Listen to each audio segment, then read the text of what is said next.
Não se sabe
No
May God bless you. Thank you. I'm here. Emi Ewo, ìdáhùn tí yóò I'm here to give you maximum enjoyment. We are here together tonight. We are here together till morning until Monday. Public holiday declared because of Thomas Ige. Everyone, shine your power at the wall.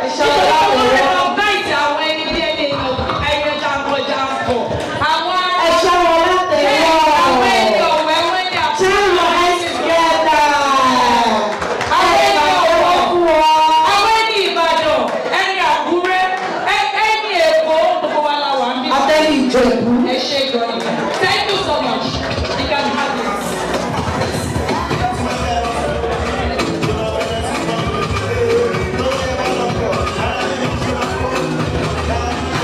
Yeah, because our time is fast spent, I want to be taking everything short. I mean, in bit by bit.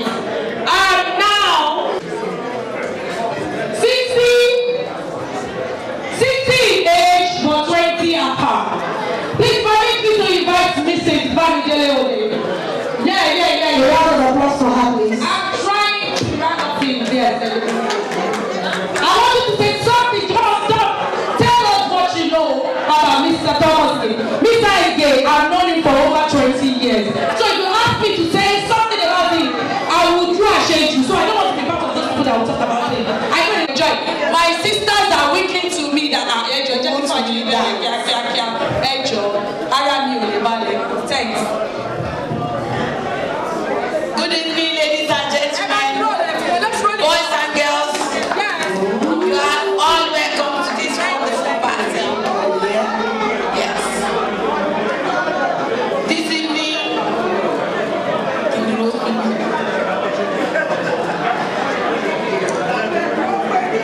hello.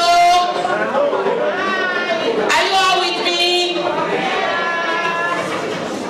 Hero is a very wonderful man. Good husband and a wonderful daddy.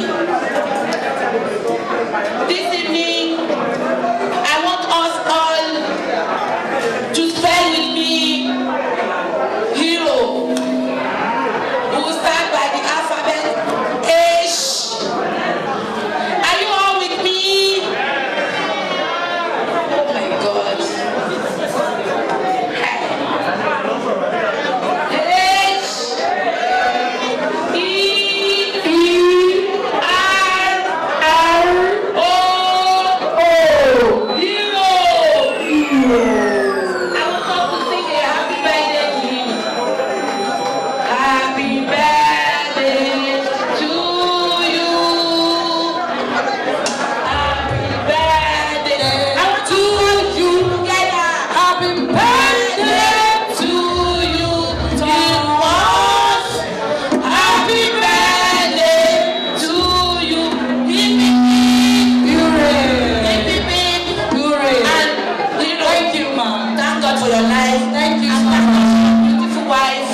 She has been so wonderful. She's a lovely lady. You're a lucky man to have her. She's lucky to have you. I wish you two all the best. All your heart desire in this country. Back home too. All what you want to wish for yourself, God will do it for you. And all of us here today to celebrate with you. We shall come also to celebrate 60, 70, 80, 90, 100, 120. Amen. Thank you, mommy. You know when you invite deaconess to parties, they will take by style turn the party to revival. Thank you so much. The next person, mommy. Mommy, Mama Lomien, and she's well known. She's here with us, and her seat is there in front. What do you imagine him, Mama? We wait there. Mama Lomien. Mommy, you are invited to come and sit here in front. What are you watching him?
wọ́n ní kẹ́ tó ní wọ́n bẹ̀rẹ̀ wọ́n kọ̀ wá kí ilẹ̀ bá bẹ̀rẹ̀. Point of correction, self-contained. Oshikwana.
Been waiting for. Can I carry Oju?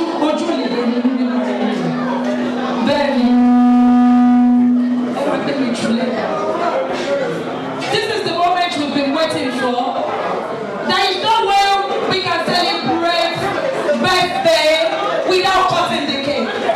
And I want to invite, please, I need your audience. I know we are eating. At the same time, let's give respect to the celebrant. So she wants to tell us what and what the stress she went through to bring us this beautiful cake. Let's give her a round of applause.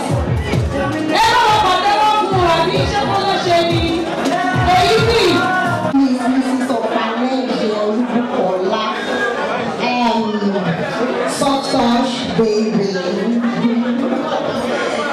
Okay, before I presented this cake to you, I want to talk about the celebrant in 1 minute.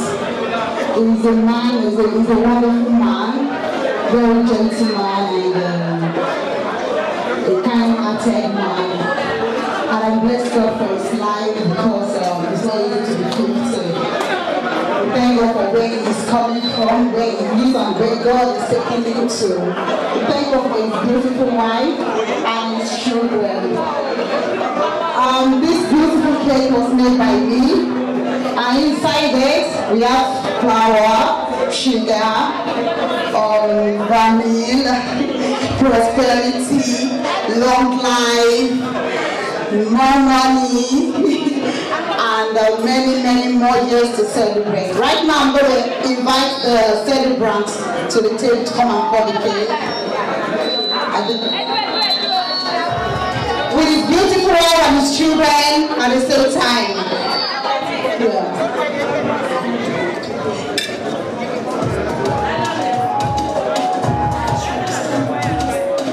Thank you. Let's give her a round of applause. She has done wonderfully well. The cake is beautiful, and I'm sure by the time we're eating it, it's going to be nice and tasty. Yeah, I want the wife to be beside the husband. Please, Mommy Ige, Ole Ige, I want you to be on the left side because you have to be where the heart of your husband is. You are right in his heart. Yeah, if you all know me, like if I'm gonna cut a cake, I have my special way, and it's only one way, no other way. One way. Jesus is the way. Yeah. So Mr. Ike is gonna cut the cake with a beautiful wife beside him, and you know what I do. So we're going to spell the name of Jesus, but we're going to do it in a musical way. Hello.